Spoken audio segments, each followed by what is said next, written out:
This is Lori Conselman and Sam Conselman, Glenshaw Auto Service. So how hard is it to believe that this month, April, is our 30th anniversary of owning Glenshaw Auto Service? I mean, when we started out, it was me and my dad, 2 bays, him doing mechanical work in one bay and me doing body work in the other bay. And then 1994, we added on a small body shop so my dad could work 2 bays and I had my own place to work. And it's just crazy to think how we grew and outgrown that so fast. And it's funny, I remember before we added on, we actually would put cars in the office. We broke out the wall and put cars in the office because we needed more space in those 2 bays. Then comes 2008, we outgrew even the shop as it was, so we needed more space, so we buy a building 4 blocks away. And here we are now with 7 bays, alignment rack, the support we get from our staff and how they have come along and picked up right where we are and treat our customers the same way as we've always wanted them to be treated. Diane being with us for 20 years and Ryan being with us for 15 years. The staff that we have now is just fantastic. It's really crazy to think about. We've been able to do some really fun events with the community too, I think. One of the really neat things is your Christmas display. I love to do it. The feedback we get from everybody is amazing and it energizes me to come up with something new every year. It has really attracted a lot of attention. It's been good for some photo ops.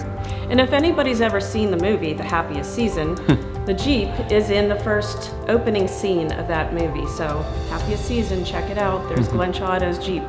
We've done workshops for women and people that have never been educated on check engine lights and things like that. Our Next Step Auto initiative in fixing up cars that might be a little bit more in need of repair and people don't want to fix them, so they donate them and we're able to fix them and donate them to a person in need or a family in need. So that's something that we've really look forward to. The last few years we have also been involved with an event called Brakes for Breasts. It's a national event. It's where we donate brakes to customers and a portion of the labor goes to breast cancer research. Our clientele is just phenomenal. We have great customers. I would really like to thank everybody that has been a part of our growing in the past 30 years. There's been so many people we can't even begin to name, but customers, employees, friends, family that have really helped us through our years of growth. Everybody that's been part of this process is greatly appreciated. Where does the time go? It's just wild to think what the next 30 years could look like. I mean, our plans on growth and where the cars new are technology in the automotive where field. Cars are going. You know, we're already dabbling into the hybrid and electric vehicles and driverless systems that are on cars. I mean, this is truthfully probably just the tip of the iceberg on where this field and what this business could do. And we're looking forward to growing with the automotive industry.